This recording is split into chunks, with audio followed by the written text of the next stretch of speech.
बहुचर्चित टोरेस घोटाळ्यामध्ये मुंबई सत्र न्यायालयामध्ये आर्थिक गुन्हे शाखेकडून आरोपपत्र दाखल. टोरेसकडून हजारो गुंतवणूकदारांची फसवणूक. ऊसाची एफआरपी रक्कम एकरकमी देण्याचे कोर्टाचे आदेश. राज्य शासनाचा आदेश मुंबई उच्च न्यायालयाच्या खंडपीठाकडून रद्द. राजू शेट्टी यांनी दिलेल्या याचिकेवर कोर्टाचे आदेश. भिवंडीमध्ये शिवरायांच्या मंदिराचं उद्घाटन. मुख्यमंत्री फडणवीसांच्या हस्ते मंदिरामध्ये आरती. मंदिरासाठी जवळपास 7 ते 8 कोटी रुपये खर्च. माझ्या संपूर्ण आयुष्यावर शिवचरित्राचा प्रभाव, त्यामुळे झटपट यशासाठी कुठलाही शॉर्टकट घ्यावासा वाटत नाही. राज ठाकरेंची पोस्ट. राज्यभरात आज तिथी. हिंदुत्वादीत लोकच सत्तेमध्ये, मग कबर हटवण्यास अडवलंय कुणी? खासदार संजय राऊतांचा सवाल. शासनाने ही कबर हटवावी, तुम्ही शासकीय अध्यादेश काढा, हिंमत आहे का, असाही राऊतांचा सवाल. महाराष्ट्रात देशात राज्य कोणाचं आहे? त्यांचंच आहे ना, त्यांच्याच पक्षाचं आहे ना. हे सगळं वातावरण खराब करून लोकांना त्रास देण्यापेक्षा तुम्ही शासकीय अध्यादेश काढा. हिंमत आहे काढण्याची? औरंगजेब क्रूर शासक होता, त्याची कबर उखडून टाकण्याची मागणी योग्य. उपमुख्यमंत्री एकनाथ शिंदेंची भूमिका. औरंगजेबाचं उदात्तीकरण करणाऱ्यांना महाराष्ट्र माफ करणार नाही, शिंदेंचा हल्लाबोल. कबरीचं उदात्तीकरण करू नका, ते उघडून टाका, अशा मागण्या सगळ्यांकडून येत आहेत. अजिबात चुकीचं नाहीये. जे कोणी उदात्तीकरण करत असतील त्यांना महाराष्ट्र माफ करणार नाही. औरंगजेबाची कबर हटवण्यासाठी पुणे आणि छत्रपती संभाजीनगरमध्ये विश्व हिंदू परिषदेचं आंदोलन. तर औरंगजेबाची प्रतिकात्मक कबर आणत कोल्हापुरात बजरंग दल आक्रमक. सण उत्सवात द्वेष पसरवण्याचं हिंदुत्ववादी संघटनांकडून काम सुरू. आज राज्यभरात होणाऱ्या आंदोलनांवर वडेट्टीवारांची टीका. राज्यातील इतर प्रश्न महत्वाचे की औरंगजेबाची कबर महत्वाची? अमोल मिटकरी यांचा सवाल. तर औरंगजेबाची कबर महाराष्ट्रामध्ये नको, ही हिंदूंची भावना, नितेश राणेंचं वक्तव्य.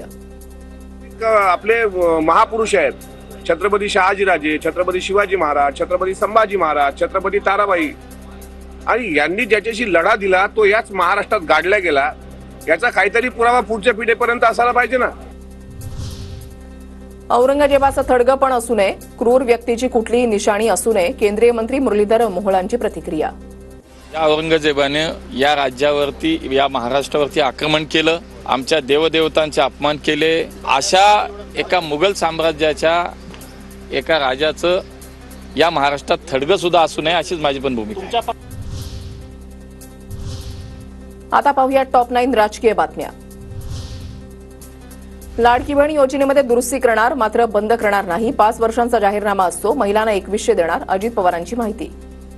कधी कधी योजना येते, परंतु त्याच्यामध्ये काही गोष्ट लक्षात आल्यानंतर काही आपण दुरुस्ती करतो.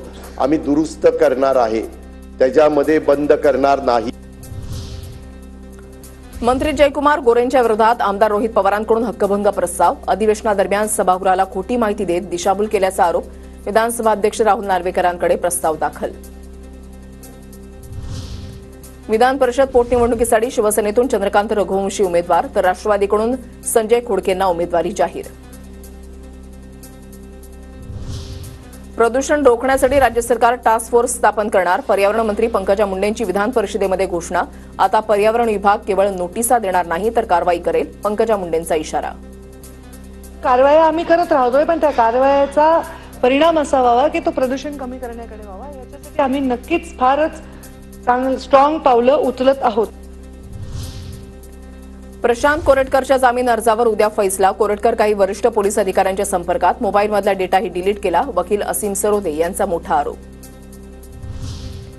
बीडच्या माजलगाव शहरामध्ये पुन्हा एक मारहाणीचा व्हिडिओ व्हायरल. पेट्रोल देण्यास नकार देणाऱ्यावर तिघांकडून शिवीगाळ करत लोखंडी रॉडनं मारहाण. या प्रकरणी पोलीस ठाण्यामध्ये गुन्हा दाखल. बीडमध्ये 26 पोलीस कर्मचारी आरोपी वाल्मिक कराडच्या जवळचे. तृप्ती देसाईंकडून लेखी पुरावे आणि पेनड्राईव्ह पोलीस अधीक्षकांकडे सादर. गुन्हेगारांना लपवण्याचं काम करणाऱ्यांना तातडीनं जिल्ह्याच्या बाहेर काढा, देसाईंची मागणी. ठाणे महापालिकेमध्ये 337 कोटींचा भ्रष्टाचार. तत्कालीन आयुक्तांची सखोल चौकशी करावी, आनंद परांजपे यांची मुख्यमंत्र्यांकडे मागणी. लाडकी बहीण योजनेच्या पैशांवर पतीचा डल्ला. जाब विचारणाऱ्या पत्नीवर पती आणि सासूचा कोयत्यानं हल्ला. म्हाडा तालुक्यामधल्या लोणी गावामधली धक्कादायक घटना. दोघांवरही गुन्हा दाखल.